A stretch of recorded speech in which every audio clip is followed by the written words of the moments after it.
Hi, welcome to Training Human Dog Training. My name is Kelly. Today we are going to be talking about one of the most important things with your dog, and that is our basis of communication.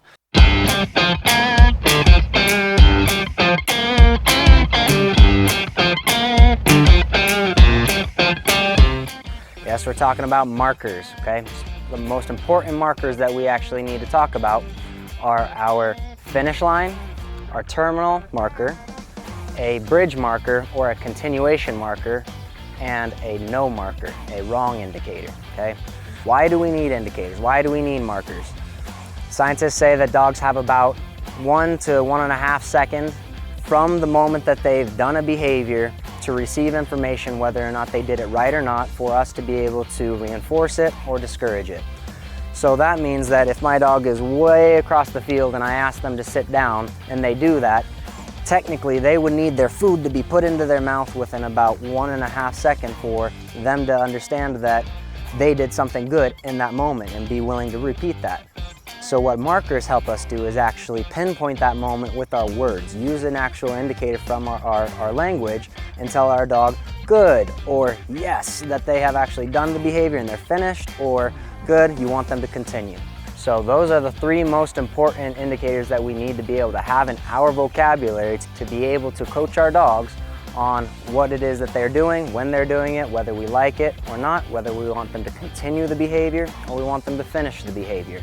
So those are going to be our 3 key indicators that we need to have in mind so that we can actually teach our dog. We're going to go over and give you some demonstration of our markers today. As a recap, again, we need yes as our terminal marker. I say yes as the indicator. We say good for our continuation marker and our continuation indicator, and no for when the dog is wrong and to indicate that they need to go back to the last behavior that we asked them to do. Simply saying these indicators is not enough information for your dog. We have to actually show our dog what each of these indicators mean, / we have to charge these indicators. So how do we do that? How do we show our dog what yes means, what good means, and what no means? Well, we have to be very clear with our dogs and show them with rep after rep to make that clear. So what we do for our yes indicator, our terminal marker, we allow the dog to come and take food from us after we give the yes indicator. So for classical conditioning to work, we have to say the marker, give the marker, before we stimulate the next behavior. So I will tell my dog yes, and allow them to come and take food from me. My second indicator is my continuation indicator. How do I show my dog to continue a behavior? Is by bringing them the food. So when I bring the food to the dog, it's paying them in the position that they already are. It makes them inclined to sit there. Think about like you're sitting at the table for a waiter, okay? Our wrong indicator, when I tell my dog no, all we have to do is go get them back on track, get them back to the correct behavior that you were looking for. And we don't want to bring food into this equation. We cannot muddy the waters of good things have food and bad things have food. It's one or the other. When the dog is correct and it's either a good or a yes, we match that with food, either to me or to the dog, or no, and I go and help the dog return to the behavior before I return to a good or a yes indicator. Finally, our wrong indicator, when we tell our dog no. What do I mean by telling our dog no? What do I mean by correcting the dog?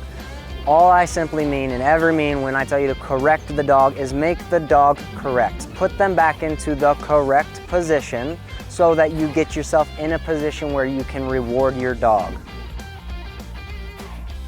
Easton and Sammy are going to show us about these indicators. First thing that we have to do to be able to actually use these indicators is charge them. Let your dog know what they mean. So when we are doing this, we have to give actions to our commands. So Easton will bring Sammy onto the place board and tell her she's done over and over, charging our terminal marker. We want it to be short and sweet. The moment she gets on, we're letting her know she can get off right away. So lure her on. And yes. So each time he says yes, and then he allows her to come off. Right here he says yes, and he gives a step back, allowing her to come off of the object. Lets her know that it's very clear she's allowed to take the food from him and move in Easton's direction away from the target. When we now ask our dogs to continue a behavior, we are gonna tell them good instead of yes, and instead of letting them come off of the board, we are gonna bring the food to the dog. So we'll say good and bring the food to the dog. One more time, good, and bring the food to the dog. You wanna do this about 100 times with each of these commands here so your dog understands good means I'm coming to you, yes means you get to come to me. Tell her yes, let her be done. Beautiful. So an equally important command is telling our dog when they are wrong, okay? This is our no indicator. This is where we have to correct our dog to the correct behavior when they make a mistake. If we haven't said yes, she has not been given permission to step off of the place board. So Easton and I, we're gonna kind of mess her up a little bit and tell her no. We are not gonna pay this because that would be confusing. She would think that she is doing something correct. So instead of, this is where the learning happens, when we get to retry this behavior. When we try and mess her up again, this time she didn't want to make that mistake. She wanted to stay in the correct position so Easton could say yes and start paying our dog again. Let's try and see if we can make a mistake happen. No. But we didn't pay it. We want it to be nice and clear. So the point of training is so that she can learn from this. Last time I got up and I didn't get my money. This time, put your hand down, put your hand down.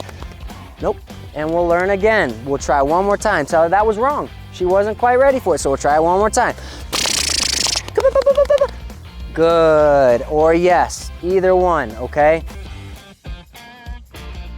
All right, so how do we put all of this together? How do we use this to fluently work, communicate with our dogs so that we can tell them when we want them to be done, when we want them to stay, and when they make a mistake in between some of those behaviors?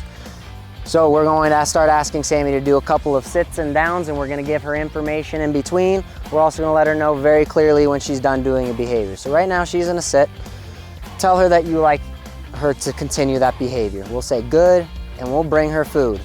Because we keep bringing her food, again, she's inclined to stay in the position.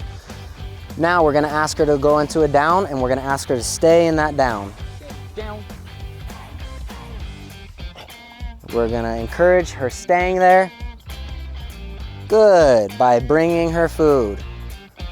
If Sammy chooses to get up before she's been told to change position, we will tell her no, and we will help her to be correct so that we can go ahead and continue to reinforce the correct behavior. Right here, let's give her a break. Tell her she can be done. Very nice. Start the behavior again, get her back up here, ask her to sit. Tell her to continue by telling her good, bringing her food. Very nice. Now ask her to down. Down. Tell her to continue that behavior by bringing her food.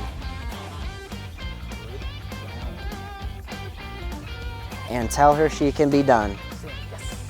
Beautiful.